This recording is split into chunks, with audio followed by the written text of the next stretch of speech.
आप लोगों ने टेस्ट दिया था 21 नवंबर वाला, तो उसका डिस्कशन करते हैं। अरे ओके विद इट?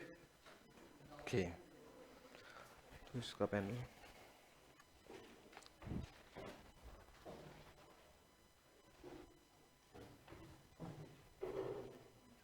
इसकी पैनल फाइल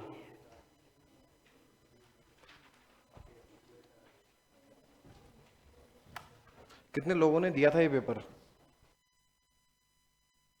आपको इस पेपर की जो क्वालिटी थी, जैसा आपको लगा, क्या स्ट्रेंथ लगी इस पेपर की? कितना हार्ड था, मॉडरेट था?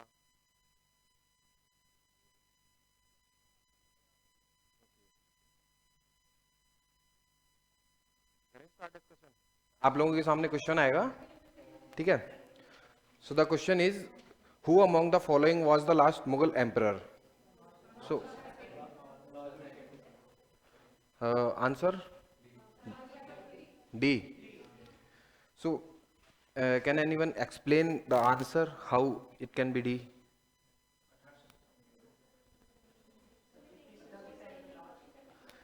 अच्छा, what about Babur,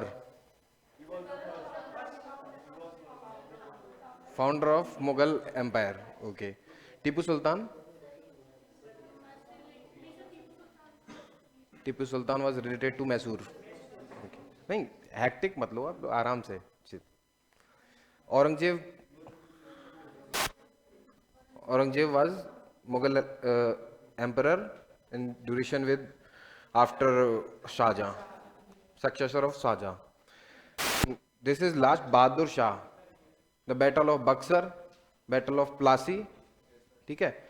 उसके बाद जब जिससे दीवानी राइट्स लिए गए थे वो था शाह आलम. शाह आलम के बाद जिसको रंगून भेज दिया गया था, you ever heard about this? तो इसका जो ड्यूरेशन था वो था 1837 से 1857.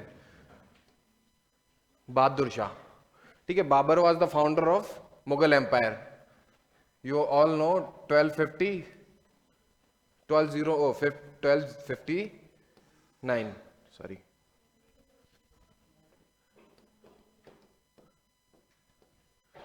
Okay, this is it.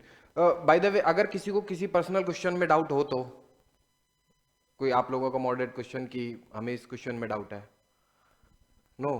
नहीं, फिर भी कोई भी एक सिंगल क्वेश्चन तो होगा जिसमें किसी को डाउट हो गया, फिर सबके पास कि हाँ हमारे पास आंसर है. भूल गए? Okay okay okay okay okay. तो फिर आप बताइए, मैं मॉडरेट क्वेश्चन से स्टार्ट करूं कि आप, मेरे को लगता है कि हाँ ये क्वेश्चंस आप लोगों को नहीं आया होगा, या फिर आप लोग इसमें बहुत झगड़े होंगे क्वेश्चन को सॉल्व करने के लिए, या फिर ऐसे करें, या फिर आप इंडिविजुअली अपना क्वेश्चन बता दें. सीक्वेंस वाइज बहुत लंबा हो जाएगा, 100 क्वेश्चन हैं. ओके, तो सीक्वेंस वाइज स्टार्ट करते हैं, बट बिट ऑफ डिस्कशन, ज़्यादा एक्सप्लेनेशन नहीं सॉल्व करेंगे अपन, ठीक है? This question is okay? Isn't it working? हाँ. Which war took place between Robert Clive and Siraj Ud-Dawla? Battle of Plassey. Importance of Battle of Plassey, can anyone explain it?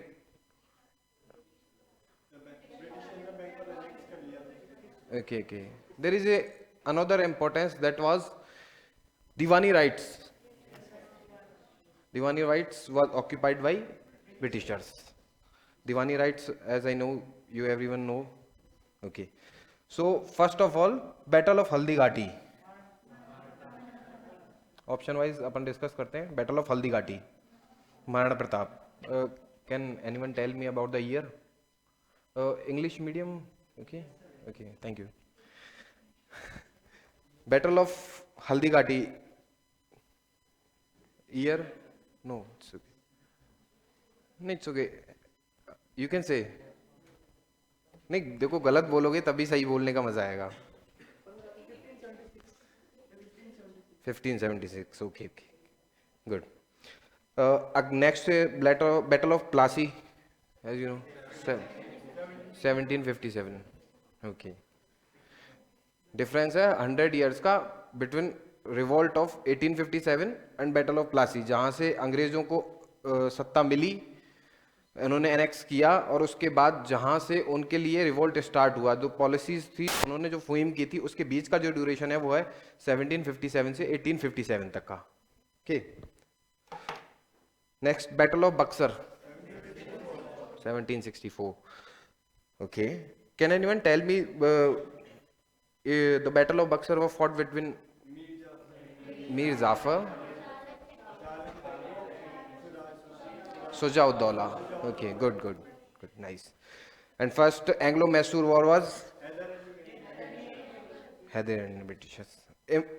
IAS batch है IRS IAS, okay.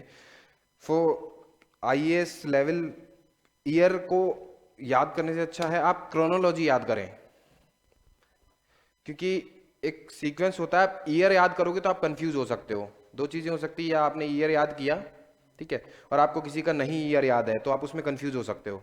कि अगर आपको दो लोगों का year याद है, कि भाई आपको हुमायूं का भी याद है, ठीक है, और बाबर का भी याद है, तो आपको दो याद होगा, लेकिन अगर तीसरा ऑप्शन आ जाएगा तो आप लोग फंस सकते हो उसमें ईयर वाइज। एक सीक्वेंस में आप लोग ईयर उल्टा सीधा कर सकते हो। कहते हैं ना कि एक चीज अगर इतने अच्छे से याद कर लो कि दूसरी का ऑप्शन ना रहे, ठीक है। सो द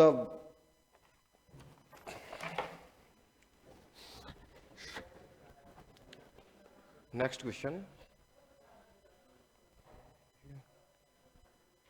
आप ही कर दो उधर से, तो नहीं होगा। Okay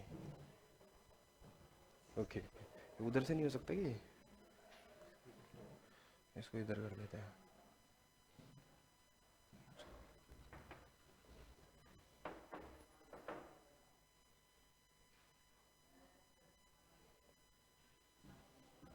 okay, which one of the following governor general declared that Awadh was being misgoverned and British rule was needed to ensure proper administration? Dalhousie. Okay, good. Can anyone explain about the year of Dalhousie? Relevant नहीं है, but 1850 approx it is, but it's 1848 to 56. तो अपन इसमें option दे रखा है सबसे पहले Lord Ripon. Lord Ripon was between 1880 to 1884। This is about Canning. Lord Ripon was famous for what? Exactly, good. This was Lord Mountbatten was 1947। Thank you. Lord Dalhousie was famous for also annexation of policies, like annexation of the princely states. Dalhousie की जो नीति थी वो थी हड़प की नीति, as you know. Okay, annexations policy. The question number 6 isn't 4, sorry. Arrange the following in chronological order by considering the following events of reign of Aurangzeb. Which one is correct?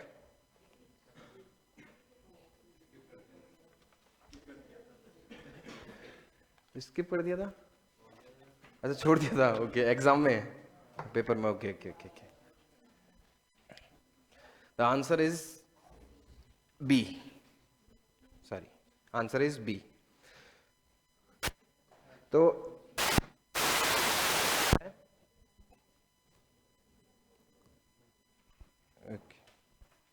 कोई बात नहीं,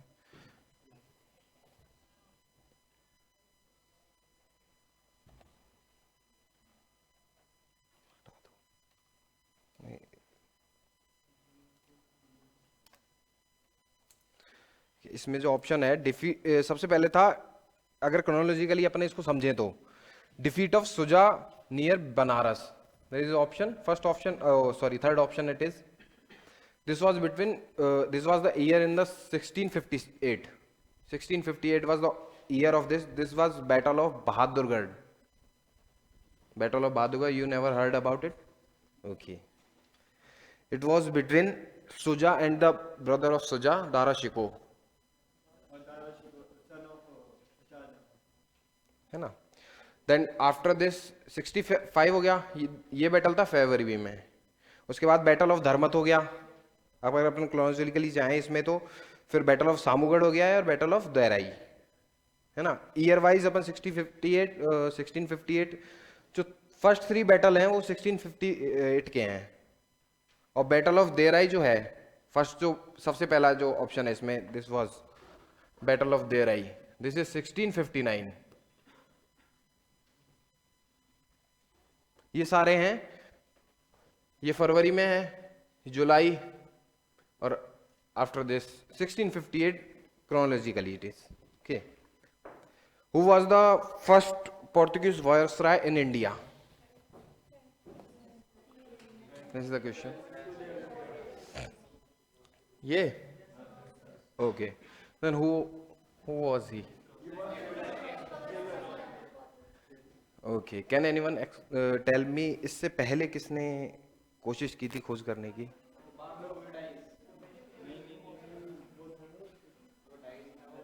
उसके नाम पे एक शहर भी है,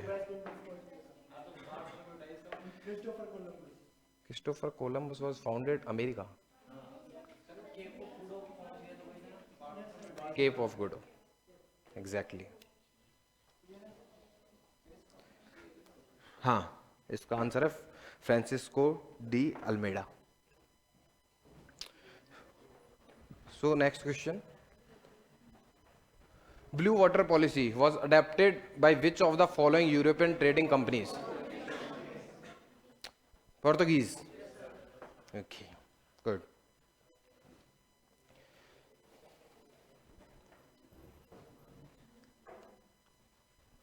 Chandranagar and Puducherry were in control of which European power in the context of modern Indian political history? बताइए। French, Dutch, it is French, French. ये दोनों जो थे ये फ्रेंच सेटलमेंट थे, ठीक है। इसके अलावा जो सेटलमेंट था ब्रिटेन का वो था फोर्ट सेंट जॉर्ज, जो उन्होंने साउथर्न इंडिया से रेंट पे लेके और फॉर्म किया गया था, ठीक है।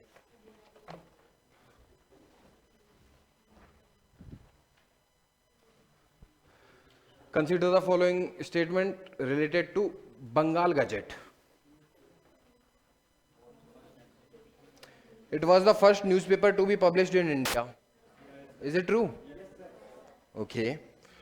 Then the newspaper was started by East India Company and was highly appreciative for the efforts taken by the company's officials for handling of political affairs of the company in India.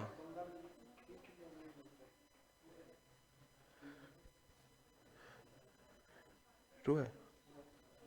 It's false. Reason behind it, what? Okay. The reason behind it is कि if a newspaper is doing good things related to Britishers in the empire of British, they can ban it. नहीं करेंगे। Ban किसको करेंगे? जो उनके खिलाफ बोलेगा। तो ये जो सबसे पहला जो न्यूज़पेपर था वो था Bengal gazette, was published by James August Hickey. James August Hickey. Hickey means Hickey. Okay, this was first newspaper. Are you getting my point? And why it was banned? Banned due to press against the British Empire. Okay. Ninth question. Answer only one true. Okay. 1720 the British government enact the Calico Act. What it is related to?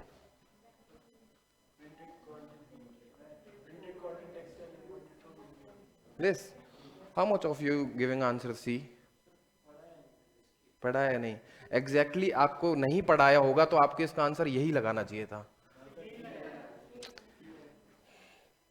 इसका option क्या है? अगर आपने कोई act पढ़ा होगा, if you have learned any act, then this is what disallowing the Indians from entering in civil services. You have not, okay. Compulsory use of English language in company affairs. This is not included in all. Barring company officials from private trade. This was misuse of dastak. Private trade was using dastak by the private trade. This was due to personal trading कि if अगर यहाँ से company बना बनाया product अगर foreign में भेजेगी तो उनको इस चीज़ का फायदा नहीं होगा. रॉ मटेरियल यहाँ से जाएगा, वहाँ से प्रोडक्ट बन के आएगा, तो यहाँ उनको फायदा होगा कि यहाँ के लोग ये चीज़ खरीदेंगे.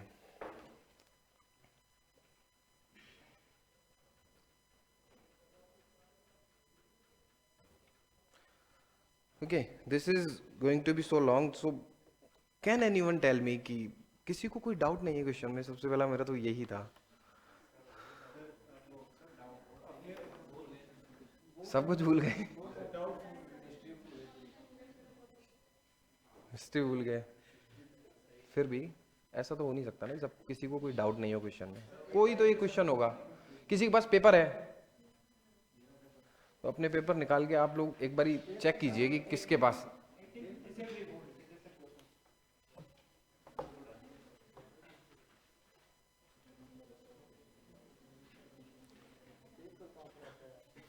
जिसके पास डाउट है.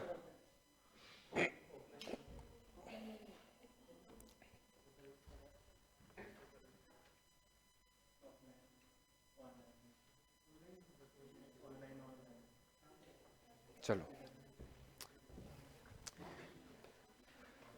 See this question. इसमें किसी को डाउट है?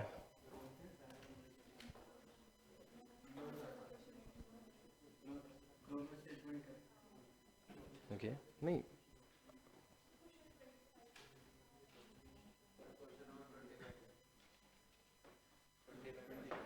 25. Okay good, this is good.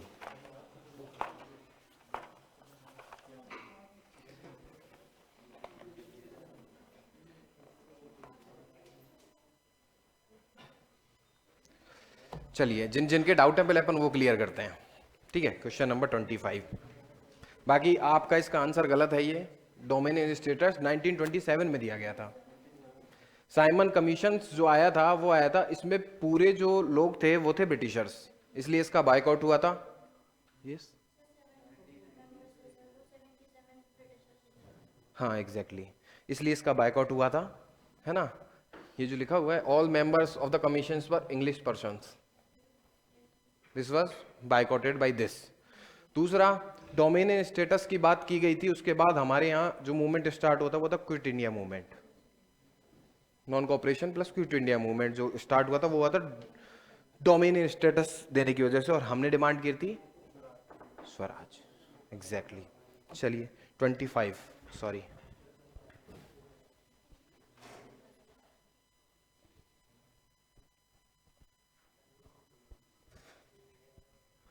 Consider the following statement in context to Battle of Buxar. This war took place in October 1764. Okay. After this war, the British got the civil rights of Bengal and Bihar and Odisha. Can anyone tell me? नहीं. इसमें option है सबसे पहला अक्टूबर 1764.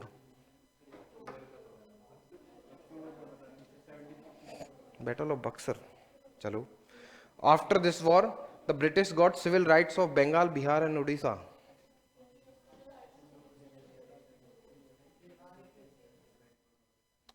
गलत. इसमें ना पहला सही है ना दूसरा सही है. एग्जैक्टली.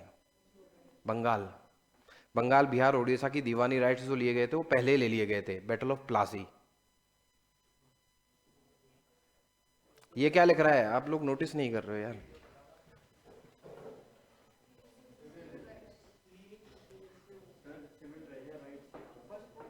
हाँ सिविल राइट्स, दीवानी. फौजदारी कब लिए गए थे? फौजदारी लिए गए थे बैटल ऑफ बक्सर में, और वो लिए गए थे शाह आलम से.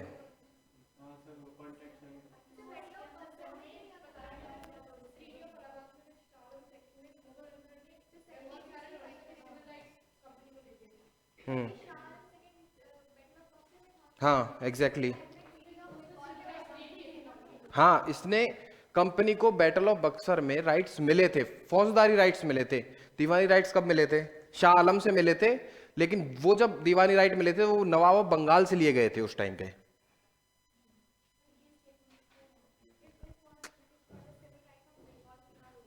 देखो पहली बात तो ये क्वेश्चन, ये जो आंसर है ये गलत है। दिस इज अगस्त। अक्टूबर है, अगस्त है यार, इजंट इट पॉसिबल?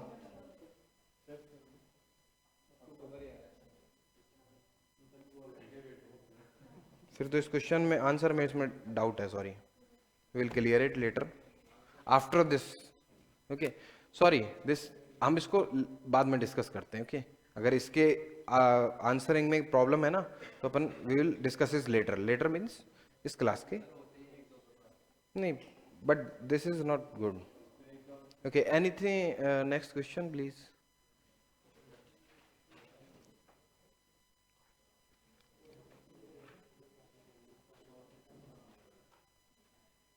क्योंकि मैं जहां तक देखा है ना, यहां पे आना चाहिए।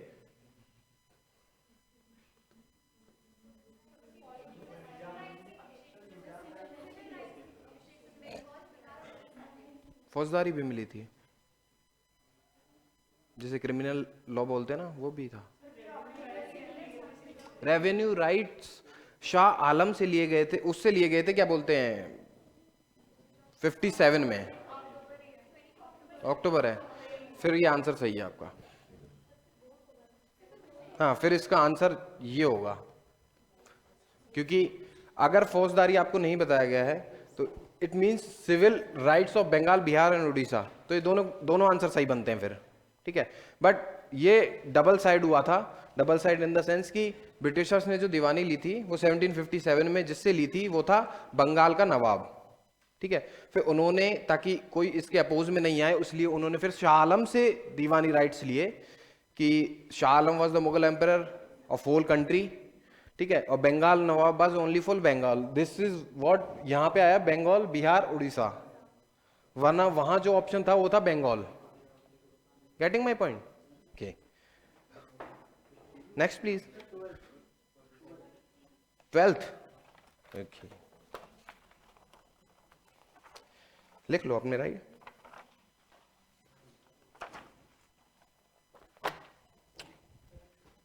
ट्वेल्थ, इससे पहले का कोई हो तो अभी बताना, 12th के बाद और 25 से पहले।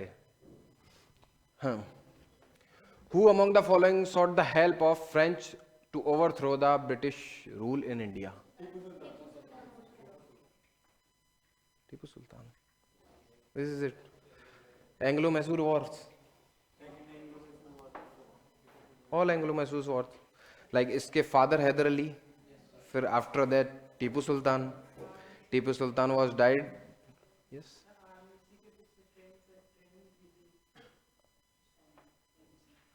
ओके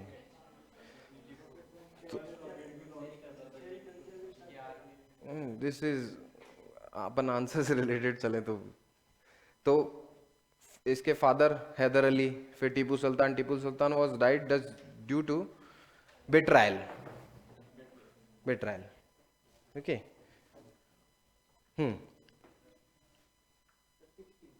16, अभी डाउट है।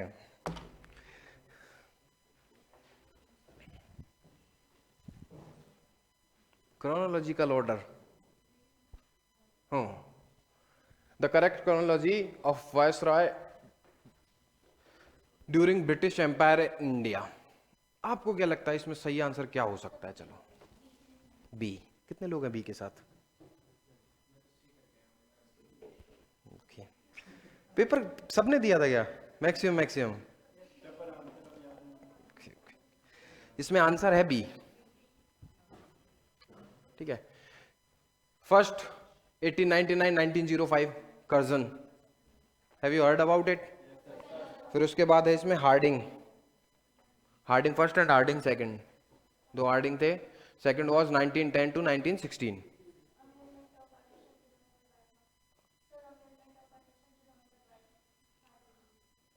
अमेंडमेंट ऑफ पार्टीशन,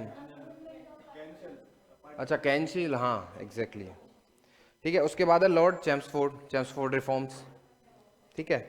ये ईयर है 1916 से लेके 1921। फिर है Lord Irwin, Gandhi Irwin pact 1926 to 31। This is, I don't think इसमें प्रॉब्लम होनी चाहिए थी।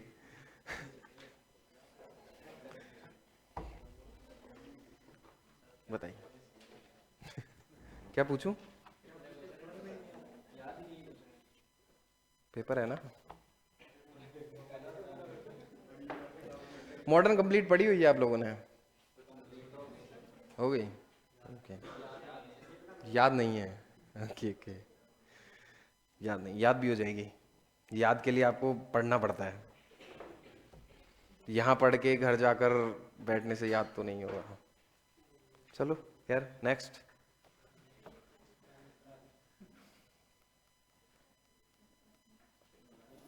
आप लोग एक्टिव रहो, रीज़न कि आप लोग जिस एग्ज़ाम की तैयारी कर रहे हो ना, वो एग्ज़ाम ऐसे लूज लूज नहीं चलती, बहुत एक्टिव। लाइक जो लोग यूपीएससी और आरएएस दे रहे हैं, उनका ब्रेन ऐसे एक्टिव होना चाहिए कि व्हाट इज़ इट, आंसर आए तो हम आंसर एक बार में देख के पता कर लें। आप लोगों को ये जो नॉलेज गेन होगी ना, ये रिपीटेशन से होगी। आप लोग जितनी बार पढ़ेंगे एक चीज़ को, मेरा मानना ये है, मैंने अपने करियर में ये माना है कि 100 सोर्स पढ़ने से अच्छा है कि आप एक सोर्स को 100 बार पढ़ें। आपने एक बुक ली, आप उसे अगर 10 बार पढ़ोगे ना तो आपको बुक याद हो जाएगी।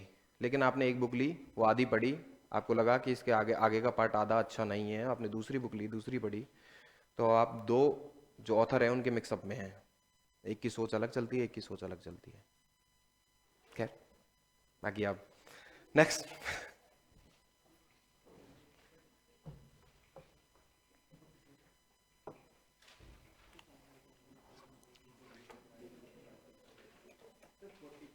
फोर्टी, 33,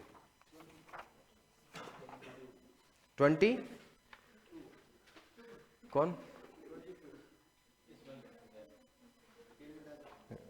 ऐसे नहीं है, हाँ कौन सा था, 33, 33 नहीं, बिल्कुल पूछेंगे क्यों, जिसका जेन्युइन प्रॉब्लम है पूछा जाएगा और देखा जाएगा। Which of the following statement regarding law passed by the British Parliament in 1858 is not correct? पहले ऑप्शंस देखते हैं अपन। By this right, the governance of India was transferred from the company to British Empire. Is it true? आपने question पढ़ा है, उसमें not correct, true है, exactly. The administration of India was handed over to the minister of British government. सही है, good. The governor general was given the title of viceroy. Exactly. The personal representative of emperor. Viceroy was the real representative of emperor, emperor of queen, whatever. The governor general's council was renamed as Imperial Legislative Council. Can anyone tell me in which act it is described?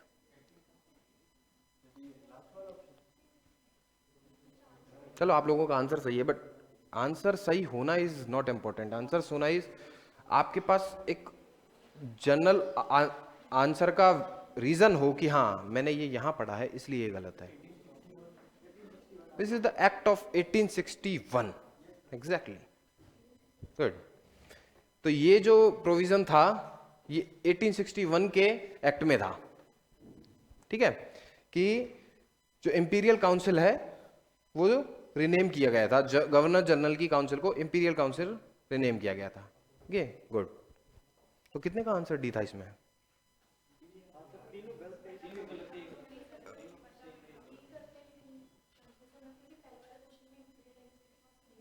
Okay, अच्छा, तो आप लोगों ने पिछला question देख के अगले question का आंसर डिसाइड कर दिया। ओके, कोई बात नहीं, कोई बात नहीं, इट्स ओके। नेक्स्ट, हो से 40 क्वेश्चन बोल दिया करो यार 40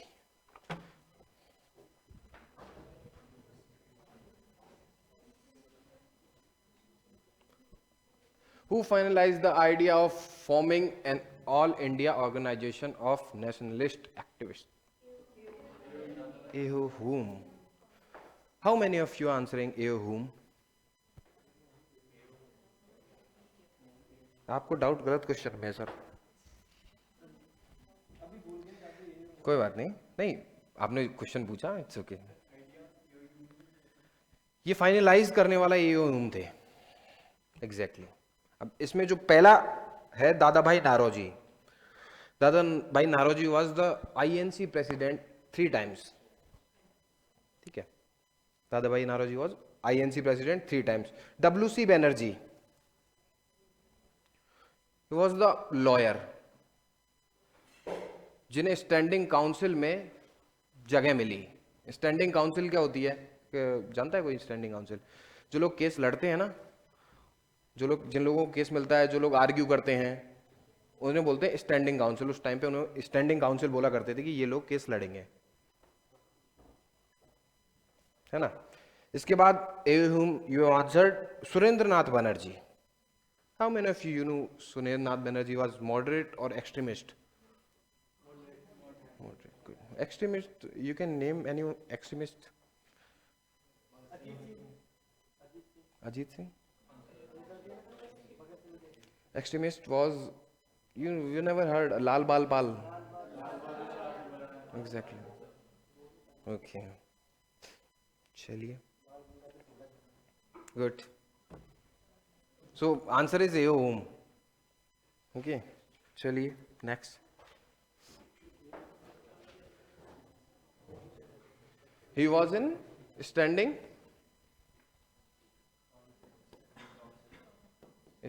council.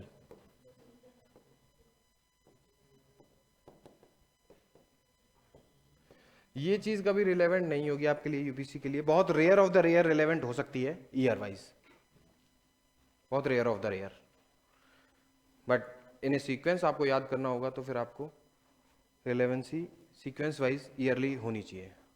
हाँ, नेक्स्ट 50 ओके ओके.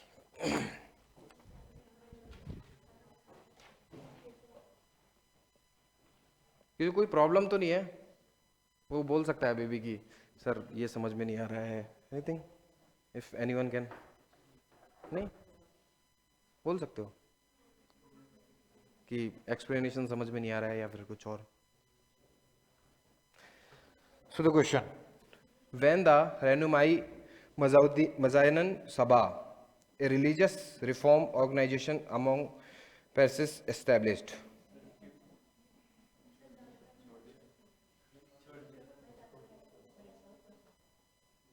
सही है ना 50. दादा भाई, हाँ नहीं year,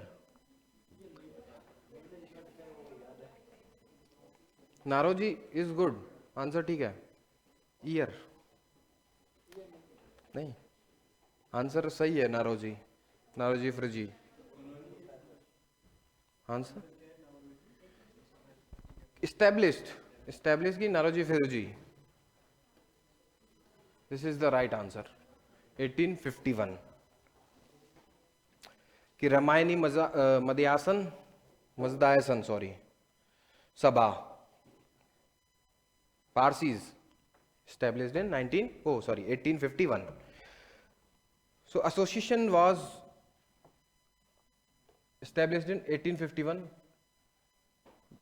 established by Dadabhai Naroji Firuji, ठीक है. And this is all. I think इसमें शायद SS बंगाली भी थे, I think SS बंगाली थे, वो भी थे.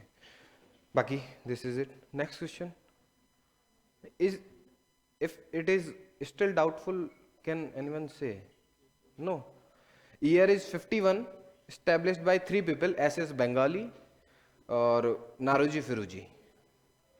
ओके, और दिस इज पारसीज सभा, Rahnumai Mazdayasnan. Can anyone ask a question कि सभाएं क्यों बनाई जाती थी?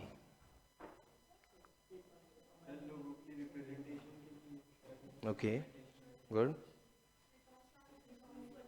रिफॉर्म चलाने के लिए। आप इतने सारे लोग बैठे, इतने सारे लोग बैठ के अगर एक क्वेश्चन उठाएंगे ना, तो उस क्वेश्चन के लिए आप सब लोगों की जिम्मेदारी होगी कि हम सब लोगों को ये एक सिंपल सा इशू है होगी। एग्जैक्टली आप लोगों का कोई सिंगल डाउट होगा तो आप लोगों का आंसर होगा कि सर हमें ये डाउट है। तो आप लोगों की जितनी गैदरिंग होगी उसका इफेक्ट इतना बड़ा होगा। तो सभाएं इसलिए बुलाई जाती थी कि अगर इंडिविजुअली किसी की कोई प्रॉब्लम हो, कि हमें अगर सेक्युलरिज्म फैलाना है तो हम दंगे करवा सकते हैं। लोग ही तो चाहिए किसी काम को करने के लिए। सबसे बड़ी चीज क्या है कि how many people you have. सबसे सिंपल चीज तो सभाओं को बुलाने का मतलब ये हुआ करता था कि उन लोगों को अवेयर करें about the policies of Britishers. ठीक है, तो इसलिए अब सेक्युलर सभाएं बनने लगी कि पारसीज की अलग बनी, फिर मुस्लिम लीग फॉर्म हो गई 1906 में। तो वो एक इश्यू होता है कि आप लोग किस तरफ जा रहे हैं। यूनिटी होती है कि आप सारे लोग मिलके एक सभा ऑर्गेनाइज करें। तो जैसे गांधी जी ने नॉन कॉपरेशन मूवमेंट और खिलाफत को मिला दिया था, तो वो मास्क हो गया था, लोगों का भीड़ हो गई थी। तो उस भीड़ का इफेक्ट क्या हुआ कि अंग्रेजों को एक चीज लगने लगी कि अगर ये लोग यूनिफाई हैं तो इन्हें तोड़ना जरूरी है। तो उन्हें तोड़ने के लिए क्या आया फिर? रिप्रेजेंटेशन। उनका रिप्रेजेंटेशन बांट दिया गया है, जो आखिर में उन्होंने बांटा था अपने फायदे के लिए, और आखिर में प्रॉब्लम उनको ही बनी खुद के नुकसान के लिए। जब वो इंडिया छोड़ रहे थे तब उन्होंने आखिर में यही कहा था कि हम लोग जा रहे हैं, आप लोग अपना हिसाब देखें। तब जिन्ना ने कहा था कि फाइनल मोर्चा किया जाए। दंगे किए गए थे। यू हैव वर्ड, आपने मॉडर्न हिस्ट्री पूरी पढ़ रखी है ना, डिटेल्ड। तो जिन्ना ने डे डिक्लेयर किया था, डायरेक्ट एक्शन डे। बाकी ठीक है, question this was out of syllabus. तो दिस इज इट, पारसीज मजदायसन सभा 1851, S बेंगोलियन Naoroji.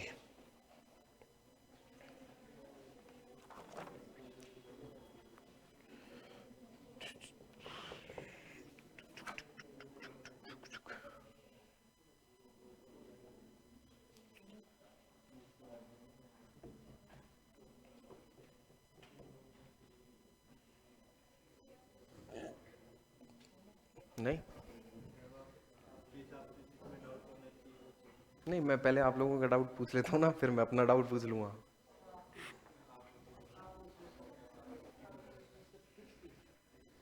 Sixty 52, good. I was hoping this कि कोई 52 पूछेगा।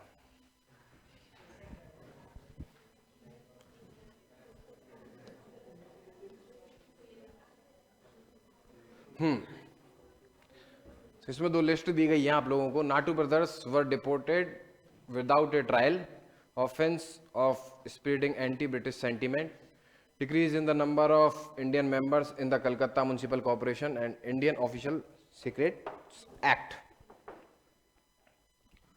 क्वेश्चन आप लोगों ने सही से पढ़ा है? आप एक बार खुद भी पढ़ ले, देख ले।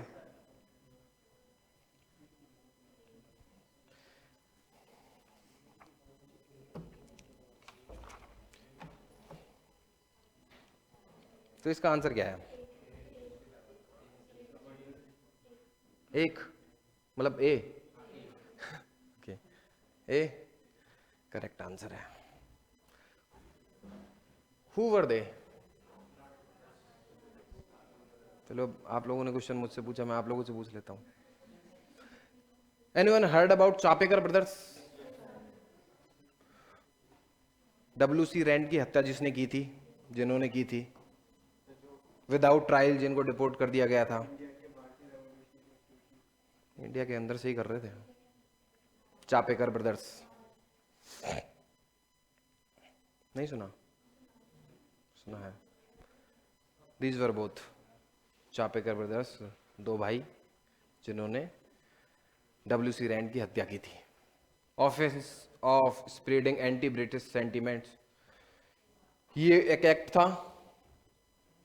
ये जो है ये एक एक्ट में था कि जो वर्नाकुलर प्रेस एक्ट था ना, उसमें एक चीज थी कि अगर आप ब्रिटिश सेंटिमेंट्स के खिलाफ कुछ पब्लिश करोगे वो ऑफेंसिव हो जाएगा और उसके थ्रू आपके ऊपर केस चलेगा। This was the thing. Decrease in the number of Indian members in Calcutta municipal corporation, exactly 1899। Indian official secrets act 1904।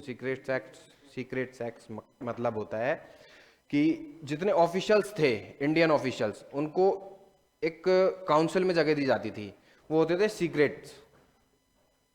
ये होते थे ब्रिटिश जो गवर्नमेंट थी ना, वो डायरेक्ट नॉमिनेट करती थी इनको, प्रिंसली स्टेट से हो गए या फिर क्या बोलते हैं ब्रिटिश काउंसिल में कुछ लोग हो गए। These were secrets acts. Next please.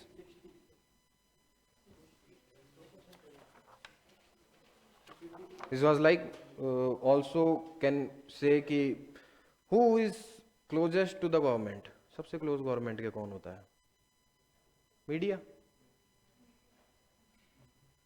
होता कि नहीं? नहीं होता।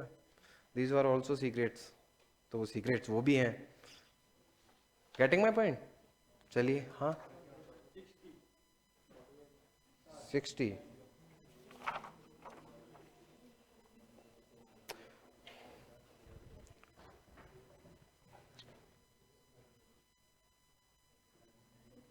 Who among the following were the prominent Indians who carried out revolutionary activities from outside India?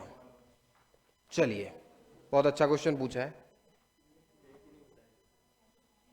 एक कौन सा नहीं बताया था आपको, ये बताइए।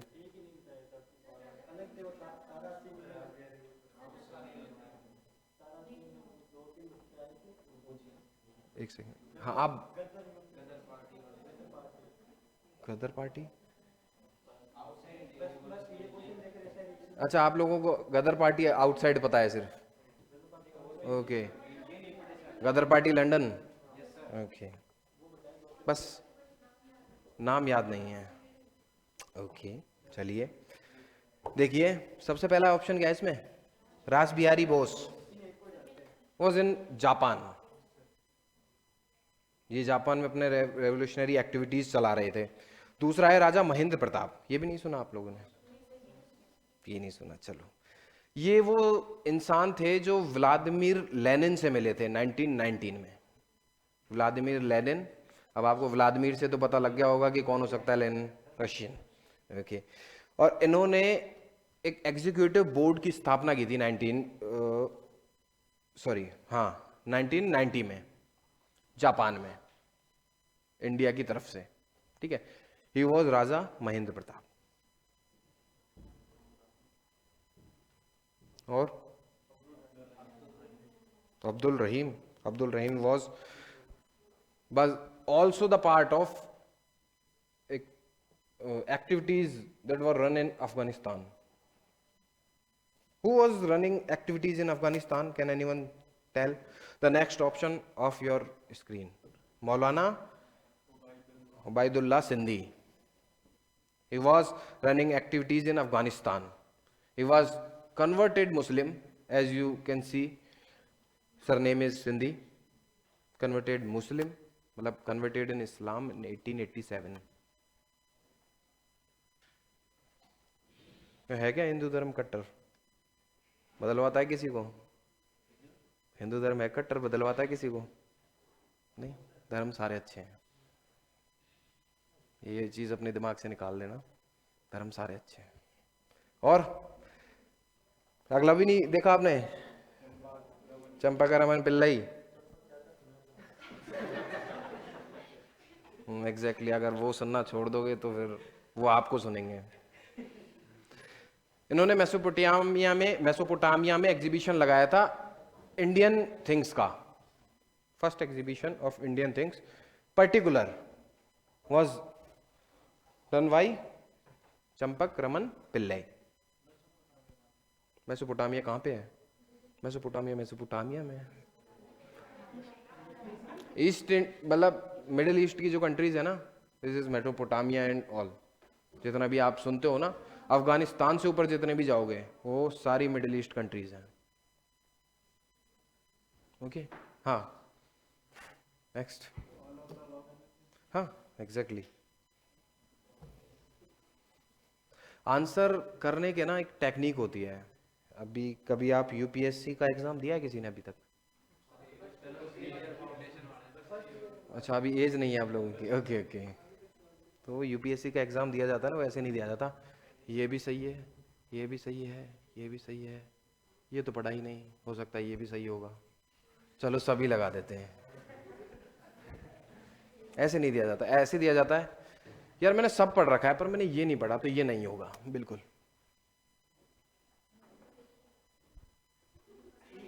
नहीं नहीं, अभी आप लोगों का स्टार्ट ही हुआ है, अभी तो आप लोगों की पढ़ाई स्टार्ट हुई है।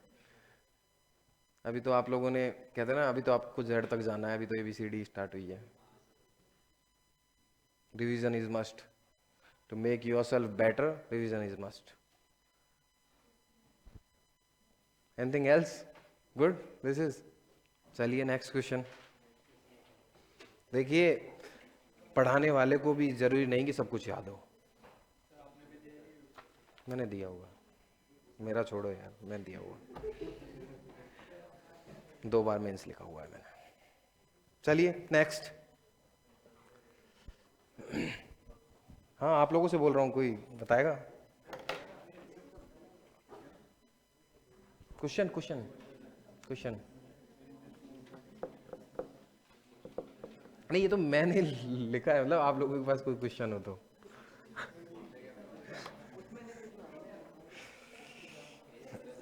अच्छा इसका आंसर भी चाहिए क्या? Consider the following statement regarding the Lucknow session of Congress. It was the first convention of unity after 1907. In this, more constitutional reform were demanded for self-government. What is your thoughts? Which question it is? 61. Okay. बोलिए। C. How many of you are saying C? ऐसे नहीं कि दोनों ही सही है, चलो ठीक है ये लगा देते हैं यार, एक में कौन माथा मारेगा, ये सही है कि ये सही है। ऐसे नहीं कि दोनों ही सही है कि अरे अभी बोल दूंगा एक सही है एक गलत है। सी, दिस इज गुड। चलो अच्छा आंसर दिया है, सी दोनों सही है। लखनऊ सेशन, सेशंस तो आप लोगों ने देखे ही होंगे ना, पढ़े होंगे session. Bombay session, Hirapura session, उनमें क्या रेजोल्यूशन लिए जाते थे, सेशंस पास किए जाते थे कांग्रेस के, ताकि कुछ स्टेप लिया जा सके फॉरवर्ड। क्योंकि कांग्रेस उस टाइम पे आईएनसी वाज द पार्टी जिसकी वजह से सारा कुछ ब्रिटिशर्स के थ्रू डिसाइड होता था, मतलब ब्रिटिशर्स के अगेंस्ट कोई डिसाइड होना है। अगर राउंड टेबल तीनों राउंड टेबल कॉन्फ्रेंस अगर फेल हुई तो उसका रीजन था आईएनसी ने पार्ट नहीं लिया। इंडिविजुअल अगर अंबेडकर जी भी गए और महात्मा गांधी जी भी गए तो भी कोई फर्क नहीं पड़ा, रीजन कांग्रेस ने पार्टिसिपेट नहीं किया। Congress was including whole India. जैसे आज गवर्नमेंट पूरे इंडिया को रिप्रेजेंट करती है, जैसे Congress that time was representative of India. This is clear ना? ओके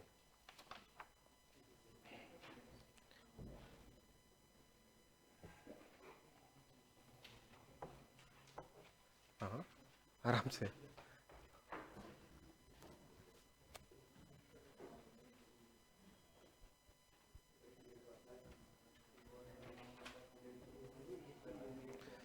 आराम से आराम से, अरे डिस्कस करने के लिए मैं हूं।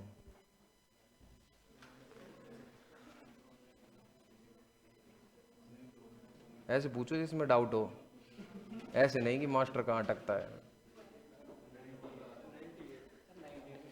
बहुत पीछे चले गए। 98, 98 ओके, 98 लिखते हैं। इसका भी सी, चलो 98। 98 से पहले किस किस का डाउट है?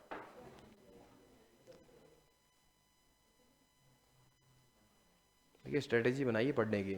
टेस्ट आप में से कितने लोग डेली बेसिस पे देते हैं, जिनका टेस्ट होता है वो टेस्ट देते ही हैं? तो ये रिमेनिंग लोग टेस्ट क्यों नहीं देते हैं, क्या मैं जान सकता हूँ? एक एक एक, एक।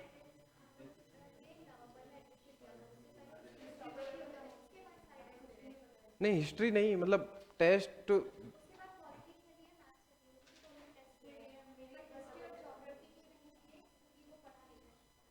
तो आपके पास पेपर होगा फिर, जो हिस्ट्री का हुआ है, जो आप लोग पेपर लिया कीजिए।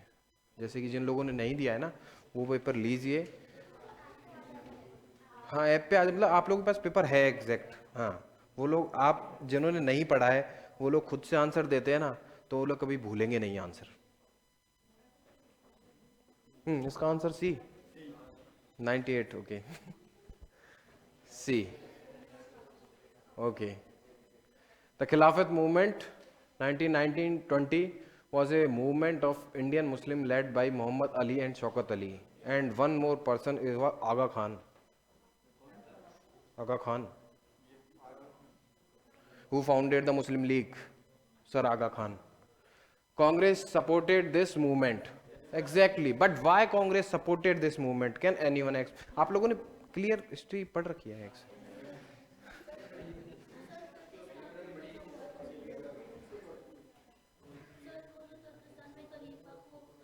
नहीं, हाँ एग्जैक्टली, खिलाफत था इसलिए ही। Why Congress supported this movement? Exact, this is mains regard, I am talking about this mains regarding question, Y?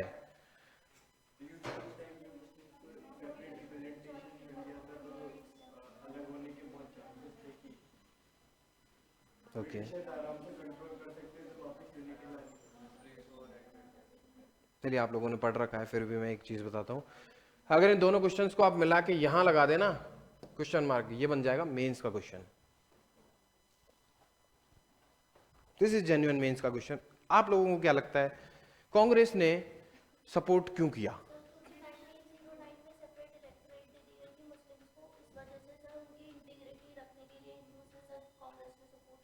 तो खिलाफत को ही क्यों सपोर्ट किया? वहां तो मुसलमान वैसे भी जुड़ जाते उनके साथ, आईएनसी के साथ, क्योंकि उनको भी नहीं चाहिए था कि सेपरेटेड, मुसलमानों को तो सेपरेटेड इलेक्टोरेट चाहिए था उस time. This was the reason. हाँ, अंग्रेजों के विरुद्ध तो आईएनसी भी थी। नहीं, एक एक मिनट, एक मिनट।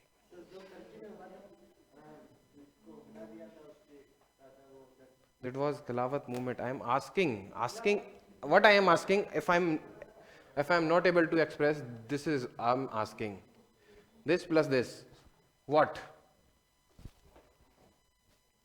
ये है आप लोगों का ब्रेन ओपन हो, आप लोग डाइवर्सिफाई करके सोच सकें।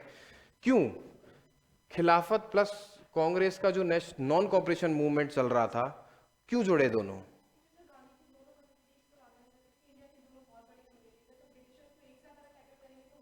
This was this was part of, you are saying Gandhi ji लाना चाहते थे? नहीं, मुस्लिम लीग जो चाहती थी वो ये चाहती थी कि Hindus, why Hindu is going to support Khilafat? क्यों करेगा हिंदू खिलाफत को सपोर्ट? नहीं करेगा। एग्जैक्टली, आई एम आस्किंग ना भाई, मराठा, मुगल एम्पायर गिरेगा तो मराठा क्यों सपोर्ट करेंगे मुगल एम्पायर? नहीं करेंगे। तो खिलाफत में खलीफा की रेपुटेशन गिरेगी, तो कांग्रेस और क्या बोलते हैं Mahatma Gandhi non cooperation movement क्यों जुड़ेगा? नहीं जुड़ेगा। जुड़ेगा इसलिए क्योंकि महात्मा गांधी को चाहिए था मास मूवमेंट, भीड़। ठीक है, और इनको चाहिए था क्या? इनको भी चाहिए थी भीड़, क्योंकि जो खिलाफत की रेपुटेशन गई थी वो गई थी फर्स्ट वर्ल्ड वॉर के कारण। उसमें ब्रिटिशर्स थे allied partners, for Britishers, central partners for Turkey and all. ठीक है, दो शक्तियां लड़ रही थी। दो शक्तियों में सबसे पहले जो, जिनके थ्रू अगर कोई चीज जा सकती है, वो था ब्रिटिश वॉज कंसोलिडेटेड। वो एक इतनी बड़ी पावर थी ब्रिटिश कि उनकी कितनी सारी कॉलोनीज थी, इंडिया तो कॉलोनी था ही, उसके अलावा भी वर्ल्ड में बहुत सारी कॉलोनीज थी ब्रिटिश की। सो दिस की खिलाफत को नॉन कॉपरेशन से जोड़ना और नॉन कॉपरेशन को खिलाफत से जोड़ना वाज एक मेंस क्वेश्चन रहा है यूपीएससी का। एक रीजन था इसका, क्योंकि खिलाफत वाले लोग चाहते थे कि वो इस पूरे मूवमेंट को, नॉन कॉपरेशन को, उसका यूज करें खलीफा की पावर वापस लाने के लिए, ठीक है। और महात्मा गांधी चाहते थे सर्व इस्लामियत का इस्तेमाल करें अंग्रेजों को बाहर निकालने के लिए।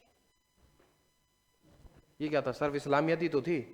खलीफा की पावर, खलीफा सिर्फ भारत के मुसलमानों के लिए नहीं थी, पूरे वर्ल्ड के मुसलमानों के लिए थी।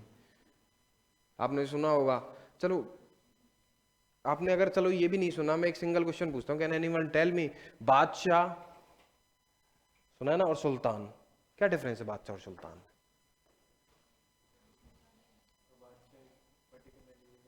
सुल्तान भी पर्टिकुलर ही है।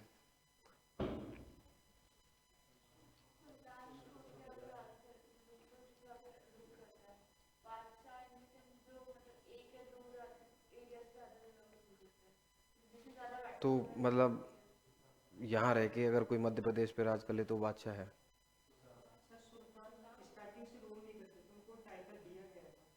ओके, पहुंच रहे हो, करीब पहुंच रहे हो आंसर के, बट पहुंच नहीं पा रहे हो। मैं बताता हूँ, हो गया? कोई और आंसर देना चाहते हैं? नहीं, आपका आंसर इसमें छुपा हुआ है और मैंने आपको आंसर दिया भी है। सुल्तान वो थे जो इस पावर को मानते थे, खलीफा को। खलीफा हमारे लिए आपने सुना होगा ना, सल्तनत एरा। वह सल्तनत एरा क्यों? क्योंकि उनको कौन छोड़ के गया था? मोहम्मद गौरी।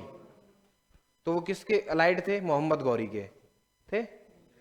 आपने सुना होगा बादशाह अकबर, उन्होंने इसको मानना मना कर दिया था कि जो है वो हम खुद हैं। This is the common difference between sultan and बादशाह। सो व्हाट, हाँ सॉरी मैं टॉपिक से साइड हो गया। तो वो महात्मा गांधी चाहते थे सर्व इस्लामियत का यूज करना अपने ब्रिटिशर्स को यहां से बाहर निकालने के लिए, क्योंकि अलाइड पावर्स थे ब्रिटिशर्स को बाहर निकालना मतलब pressurise through America to France to, ठीक है। They were also allied with in that war, world war first, ठीक है। तो उनको बाहर निकालने के लिए प्रेशराइज था कि खिलाफत का सहयोग करें महात्मा गांधी, ताकि वो मास मूवमेंट हो जाए। दूसरा जो आपने आंसर दिया, किसने दिया था वो आंसर कि उनको अलग रिप्रेजेंटेशन दे रखा था? जिसने भी दिया था अलग रिप्रेजेंटेशन दे रखा था, मतलब divide and rule policy. Have you heard about it ना? Divide and rule policy was कि ब्रिटिशर्स जब तक हिंदू मुस्लिम के बीच करवाते रहेंगे दंगे, तब तक वो रहेंगे इस कंट्री में, ठीक है। क्योंकि मिस गवर्न का रूल लगेगा कैसे कि भारतीयों को अभी शासन करना नहीं आता। अंग्रेजों ने यही तो कहा था कि भारतीय अभी शासन करना नहीं जानते हैं, वो लोग आपस में लड़ते हैं, उनमें यूनिटी नहीं है, we are classified, white man's first. तो ये था यूनिफाइड ऑप्शन। आपका ये पूरा जो क्वेश्चन है ना, ये है मेंस का, ठीक है। आप कभी जब प्रीलिम्स के पेपर देते हो ना, तो प्रीलिम्स का कोई क्वेश्चन आपको लगता है ये भी सेम है, ये भी सेम है, तो आप उसको यूनिफाई करो और फिर उसके जो ऑप्शंस है ना, उसमें से रिजल्ट निकालो कि क्यों ऐसा है। हर चीज को पढ़ो ना हिस्ट्री में, तो उसके पीछे लगा के पढ़ो क्यों, कि why Britishers came in India for trade, then why they become political power, why, क्यों बने? कोई बता सकता है ब्रिटिश पॉलिटिकल? किसी का डाउट, पहले डाउट क्लियर करते हैं, उसके बाद आप लोगों से क्वेश्चन करेंगे। चलिए, हाँ 98, बिल्कुल सर। इससे पहले किसी का कोई डाउट? 93, 7 भी लेट है। 93, ओके।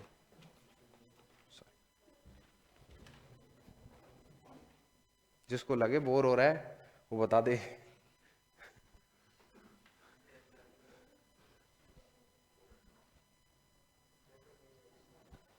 क्योंकि आप लोग यहाँ क्लास में बैठ के पढ़ते हो, जब हम लोग पढ़ते थे ना, हमने जब ऑनलाइन क्लासेस ली थी, तब हम घर पे बैठ के पढ़ते थे। अकेले तो नींद कितनी आती है सबको पता ही होगा। ऐसे फिर चलो सो जाते हैं, तकिया लगाएंगे साइड में, फिर वो तकिया नीचे आएगा, फिर वो कंप्यूटर वो सॉरी फ़ोन ऐसे आएगा, फिर फ़ोन ऊपर आएगा और हम नीचे आएंगे। 93।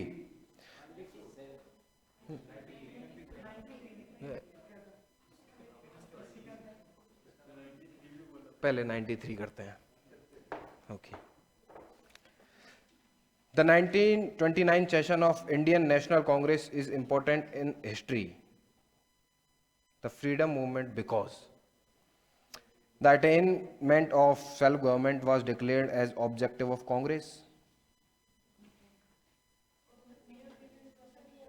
ए और बी में कंफ्यूजन क्योंकि सेम है ऑप्शन। एग्जैक्टली आप the goal of Congress was adopted as attainment of Purna Swaraj. अच्छा, सेल्फ गवर्नमेंट और पूर्ण स्वराज में क्या डिफरेंस है? चलो,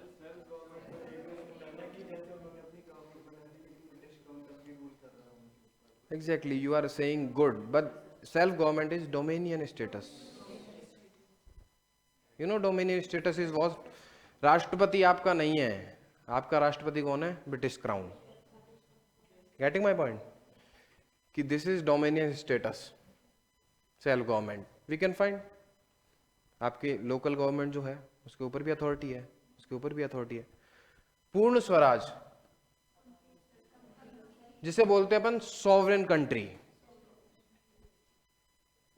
हम 1950 में बने, क्यों बने? क्योंकि हम तो 1947 में ही आजाद हो गए थे। क्यों बने? क्योंकि हमने जब पहला प्रेसिडेंट चुना ना, वो हमने 15 अगस्त 26 ऑफ जनवरी 1950 को चुना। हम इसलिए गए, रिपब्लिक डे बोलते हैं उसे। वी आर रिपब्लिक कंट्री, लोकतंत्र जिसे बोलते हैं डेमोक्रेसी। ठीक है, तो हम क्या बोलते हैं, रिपब्लिक हुए क्योंकि हमने हमारा खुद का जो हायर अथॉरिटी है, हायर आपको बोलते हैं राष्ट्रपति देश का प्रथम नागरिक है, फर्स्ट पर्सन है ना। क्यों? क्योंकि वो सबसे पहला है, उससे ऊपर कोई नहीं हमारे लिए। दिस इज इट, इसीलिए पूर्ण स्वराज इसका आंसर है।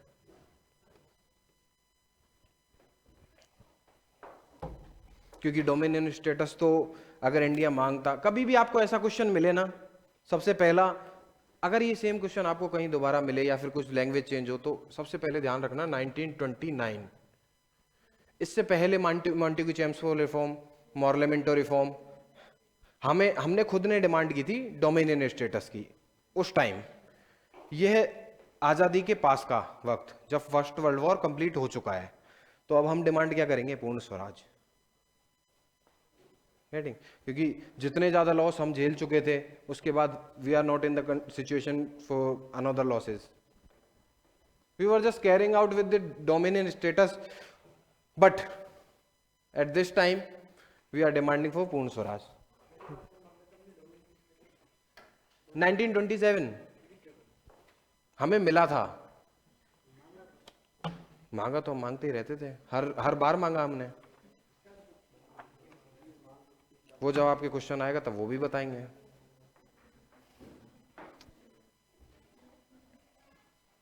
हाँ, 97, 98 याद है मुझे, don't worry. What is it? Okay, कोई बोर हो रहा है क्या? बोर नहीं, बता दो। The plan of sir Stafford Cripps. Hint मिलते होंगे आप लोगों को। Exactly emphasized in that the after World War II, India should be granted complete independence. India should be divided into two parts before going to independent. Next is what? India should be made a republic on the condition that it joins the Commonwealth. Commonwealth. Can anyone tell me which country is still Commonwealth? After this, dominion status should be given to India. D. How much? D. Okay. जिन्होंने answer सबने D लिखा है इसमें? Okay, good, answer is D, dominion status after second world war. This was the reason कि इसको reject किया गया था और मास मूवमेंट स्टार्ट हुआ था, क्विट इंडिया मूवमेंट हुआ, उसके बाद नॉन कॉपरेशन मूवमेंट हुआ और असहयोग आंदोलन, सबसे पहले असहयोग आंदोलन स्टार्ट हुआ, उसके बाद स्टार्ट हुआ क्या बोलते हैं, sorry, civil disobedience movements. Okay, civil disobedient, फिर नॉन कॉपरेशन और फिर फाइनल आया क्विट इंडिया मूवमेंट। 98 लास्ट है। हाँ, the Desai Liaquat pact proposed to nominate equal numbers of people from the Congress and the Muslim League in the Central Assembly. Kunsar. True. Okay. The Rajgopalachari formula was accepted by the Muslim League. Accepted by the Muslim League. Answer सही है, मतलब कौन सा answer है? ए। Okay, ठीक है। देसाई लियाकत, भूला भाई देसाई, और लियाकत अली, जिनके बीच समझौता हुआ था, ठीक है। और मतलब दोनों को, मुस्लिम लीग और उनको इक्वल रिप्रेजेंटेशन मिलेगा, सीट्स मिलेंगी, ठीक है, सेंट्रल असेंबली में। C Rajagopalachari formula, can anyone tell me C Rajagopalachari formula, key points of C Rajagopalachari formula?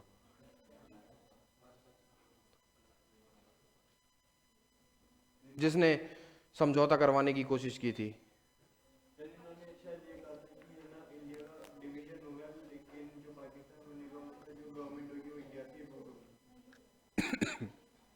Sorry, पहले तो इसका answer no, let me tell you, C Rajagopalachari formula. C Rajagopalachari जो थे वो सोशल फॉर्मर थे, ठीक है। उन्होंने जब डेडलॉक की कंडीशन आ गई थी कि इंडिया पाकिस्तान बनेगा नहीं बनेगा, आईएनसी कह रही थी कि सॉरी नहीं बनेगा, और मुस्लिम लीग कह रही थी कि हम डिमांड करते हैं पाकिस्तान की। तो राजगोपालाचारी जो फॉर्मूला लेके आए थे वो ये था कि पाकिस्तान, मतलब जो फॉर्मेशन होगा वो होगा प्लेबिसाइड से।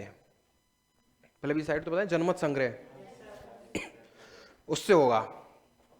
तो इस चीज को, और दूसरा कि हम किसी स्वतंत्र कंट्री की डिमांड ही खारिज करते हैं। ये राजगोपालाचारी ने कहा था कि आईएनसी और उसके बीच जब डेडलॉक की कंडीशन थी तब कहा गया था कि आप लोगों को एक एरिया मिलेगा नॉर्थ ईस्ट और नॉर्थ वेस्ट। जिस नॉर्थ ईस्ट को आप कहते हो आज बांग्लादेश करंट में, और वो जो ईस्ट है वो वेस्ट है, वो है पाकिस्तान, ठीक है। वो एरिया मिलेगा, वहां होगा प्लेबिसाइड, पर वो पार्ट होगा इंडिया का। जनमत संग्रह होगा मुस्लिम बाहुल्य क्षेत्र में, पर वो पार्ट होगा इंडिया का, क्योंकि आपको सॉवरेन कंट्री नहीं बनने देंगे। ये मतलब इन द सेंस ये नहीं कि नहीं बनने देंगे, मतलब कि नहीं बनी जाए, ठीक है। ये ऑप्शन था, इसलिए मुस्लिम लीग ने इसे एक्सेप्ट नहीं किया, इस मांग को खारिज कर दिया। दिस इज द रीजन कि सेकंड आंसर गलत है और फर्स्ट सही है। हाँ जी, कंप्लीट। अब हम पूछते हैं, चलो, आप लोगों ने कंप्लीट मॉडर्न पढ़ रखी है? नहीं, वर्ल्ड पढ़ ली? ओके। आपको सबसे हार्ड टॉपिक कौन सा लगता है? मॉडर्न सबसे इजी टॉपिक है मॉडर्न। चलो, एक एक एक एक एक, एंशियंट, एंशियंट बोरिंग हो सकता है लेकिन इंटरेस्टिंग है एंशियंट हिस्ट्री। गुड, हमें रटी हुई है ना। खैर, आपको मॉडर्न अच्छी नहीं लगती हिस्ट्री, क्यों? रीजन बता सकता क्यों नहीं लगती? इतने गवर्नर जनरल आ जाते हैं। एग्जैक्टली मैं आप लोगों को एक चीज बताता हूं कि जितने गवर्नर जनरल है ना, आपको सारे याद नहीं करने, हमें भी नहीं है। वो गवर्नर जनरल याद करने हैं जिनका कोई रिलेवेंस, इंपॉर्टेंस रहा हो, जैसे कि William Bentinck, because William Bentinck was social reformer. उसने हमारे जो कुप्रथाएं थी वो हटाने की कोशिश की थी, और इसलिए उसको उसका अपोजिशन सहना पड़ा, क्योंकि हम हिंदी जो मतलब इंडियंस है ना, हम स्थाईवादी हैं। जैसे अगर यहाँ खड़े हैं ना, कोई हमसे कहते वहाँ चला जाए, नहीं, छोड़। क्यों? जैसे हैं वैसे। अभी कह दो किसी को तो तुमसे कुछ कह देंगे, ये कर देते हैं। तुम्हारा अगर मन नहीं होगा तो तुम क्या, अरे छोड़, कोई बात नहीं। आज तुमने शेड्यूल बनाया, ऐसे चिपका दिया बोर्ड पे, सुबह 7 से 9 पढ़ूंगा हिस्ट्री, ठीक है, उसके बाद इकोनॉमिक्स 2 घंटे, 2 घंटे हिस्ट्री, और फिर 2 घंटे पॉलिटी। पॉलिटी ज़्यादा होगी, 2 घंटे, 1 घंटे कर देते हैं, ठीक है। ऐसे यहाँ टेबल लगाई, यहाँ लगा हुआ है आपका सिलेबस, पूरा शेड्यूल लगा हुआ है। मैं लिख के दे सकता हूँ 4 दिन भी ज़्यादा बोल गया हूँगा मैं। वो जो आदमी टेबल पे बैठ के पढ़ रहा था ना, वो आ जाएगा बेड पे, ठीक है। वो पीछे लगाएगा पिलो, सामने रखेगा बुक। वो आदमी जिसके पास इतनी बड़ी टेबल है, वो लाएगा एक छोटी सी स्टडी टेबल जो पैरों के ऊपर रख सके। How many of you are doing this? किसने किया है ये? स्टार्टिंग इसी से हुई थी, ओके ओके। ठीक है, कॉमन प्रॉब्लम है सबकी ये, ठीक है। और सबसे बड़ी चीज, एक लाएंगे हाइलाइटर, पता नहीं उसका क्या शौक लगता है लोगों को। कुछ याद करो नहीं करो, मैं लिख के दे सकता हूं, सन जरूर याद करते हो तुम लोग, सन पे रट्टा मारोगे 1980 1980 1980। अब तुम ये भूल गए 1918 में हुआ क्या था, पर 1980 1980 होता है, क्योंकि रिलेवेंसी नहीं पता। रिलेवेंसी उस 1980 की नहीं है, रिलेवेंसी है उसकी जिसकी वजह से आप 1980 को पढ़ रहे हो। अब कितने लोगों को पूछा जाए कि इंडियन इंडिपेंडेंस एक्ट एनेक्ट कब हुआ, पारित कब हुआ? 47 है ना? गलत आंसर है, 46। एसएससी का क्वेश्चन है ये, एसएससी का क्वेश्चन है ये कि कब पारित हुआ। यहां थोड़ी थी हमारी पार्लियामेंट उस टाइम, ब्रिटिश पार्लियामेंट थी। Getting my point? तो आप लोग जिस एग्जाम की तैयारी कर रहे हो ना, इतना सीरियस होके करो। मैं कहता हूं, आज अगर 2 साल 3 साल आप लोगों ने मेहनत कर ली, अभी 3 साल का आपका शायद कोर्स है आई थिंक, थोड़ा थोड़ा करके भी पढ़ोगे ना तो बहुत हो जाएगा। पर अगर थोड़ा थोड़ा करके सब छोड़ते जाओगे ना तो बहुत रह जाएगा। आप लोग जब पीछे मुड़ के ऐसे देखोगे ना, अरे एग्जाम थी गई, कैरियर था गया, नहीं, बहुत बहुत दुख होगा आपको इस चीज का। क्योंकि एग्जाम में बैठना, उस मेंटेलिटी से एग्जाम देना, वो आपका प्रिपेयर होता है आप यहाँ टेस्ट कैसे देते हो। क्योंकि यहाँ आप अगर इसलिए आ रहे हो कि 6 दिन आ गए हैं, 7वें दिन टेस्ट, टेस्ट कौन देगा? पढ़ेंगे, 6 दिन पढ़ेंगे, फिर जाएंगे सो जाएंगे, अगले दिन मंडे को आज तो क्लासे जा रहा हूँ, टेस्ट क्यों नहीं दिया था? कौन देगा? फिर लाएगा वो, देख कल टेस्ट दिया, तो क्या हो गया, ये ले, नहीं आता तो ये चाहे क्वेश्चन पे टिक लगा दिया हो, अरे वो थोड़ा सा नीचे जा रहा था ऐसे लग गया। This is not the answer. आप लोगों को सीरियसली तैयारी करनी पड़ेगी, और मैं अपने खुद के एक्सपीरियंस से कह रहा हूँ, ये चीज़ सीरियसली तैयारी करनी पड़ेगी। सारी बुक, जितनी भी बुक हैं, जितना भी नोट्स आपको यहाँ से मिलते हैं ना, हमेशा उन्हें इतने तरह पढ़ो। डाइवर्सिफाई पढ़ने की जरूरत पता है क्यों है? चलो मैं आपको एक क्वेश्चन से बताता हूँ ये चीज़। किसी कोई डाउट नहीं है इसके बाद? खत्म।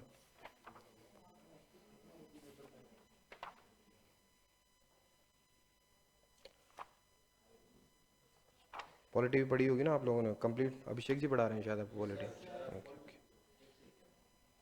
151 151। अच्छा 1 to 51, ओके ओके ओके।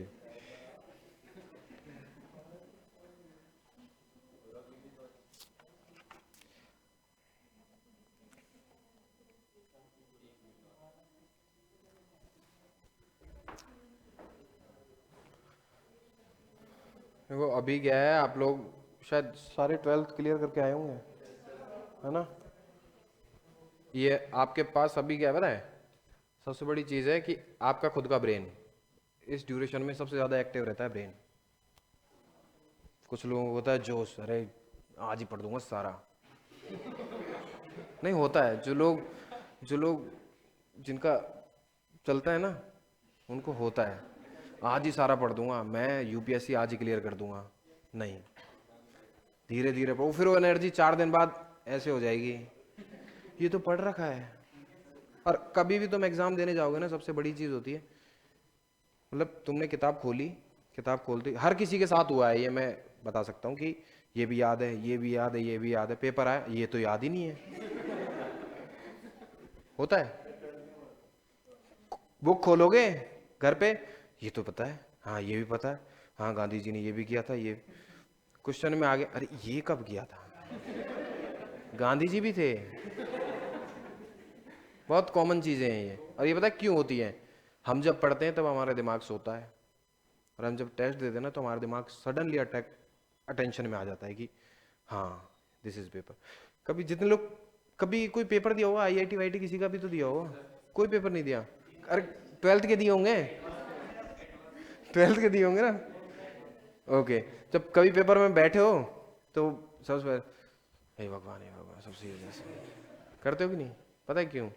क्योंकि आपको खुद पे भरोसा नहीं है, क्योंकि आप लोग जो पढ़ते हो ना, आपको ये पता है मैंने पढ़ तो रखा है पर मेरे को आता कुछ नहीं है, तो ये कौन सा पढ़ना हुआ? हुआ कोई पढ़ना? नहीं हुआ। एग्जैक्टली पढ़ो जिंदा दिमाग से। चलिए सेकंड राउंड, अच्छा ये तो डिस्कस किया है शायद अपन ने, नहीं? Second round table conference was held in 1931 and Gandhi ji participated in this conference. 65th question है, 65th, है ना?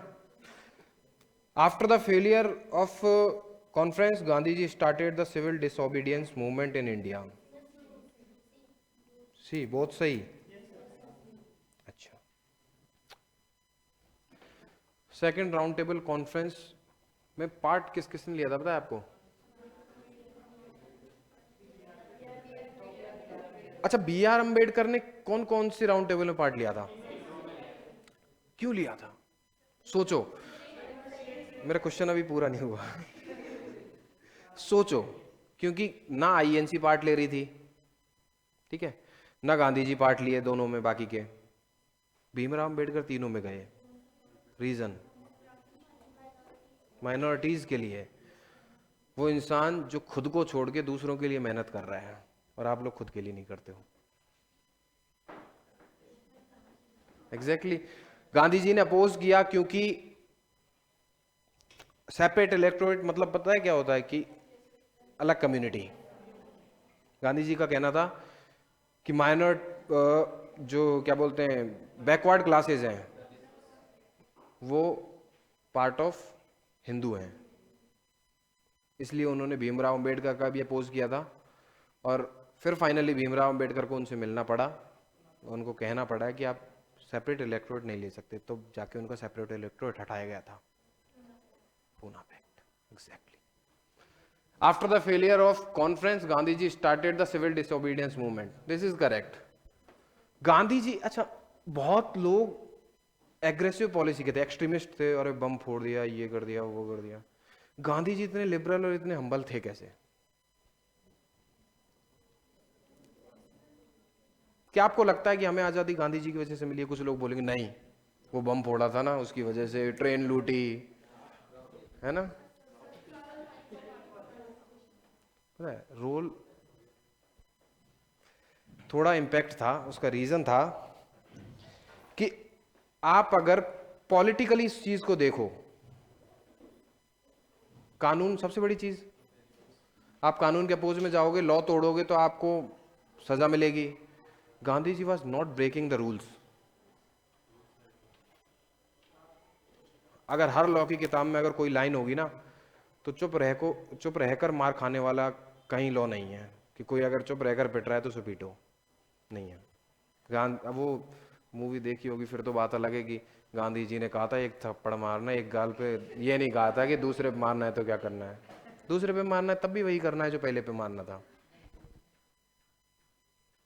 बट लॉ हमेशा उस चीज के लिए कि आप लॉ के अगेंस्ट जाओगे ना, तब जाके कुछ हो सकता है आपके खिलाफ। बट अगर आप लॉ के साथ हो तो आपको हार्मफुल चीजें नहीं हो सकती। लाठीचार्ज हमेशा हुए पर मूवमेंट्स रुके। गांधी जी का जो एम था ना वो ये था, अगर जेल भी चला जाऊं ना तो मेरा मूवमेंट चलता रहे। आपने जितने भी क्रांतिकारी देखे वो जेल में गए तो उनके मूवमेंट रुक गए। पर्टिकुलरली पर्सन पे डिपेंडेंट मूवमेंट नहीं थे वो, मास मूवमेंट थे। मास मूवमेंट थे कि लोगों में ऐसी भावना रहे कि हमें इस सब चीज के लिए लड़ना है, ना कि मैं हूं तब तक लड़ना है। This is it. So prepare करो अपनी तैयारी तो उस तरह करो कि आप लोगों को ये लगे कि हाँ मैं एग्जाम बैठा मुझे ये याद है। ठीक है, थैंक यू।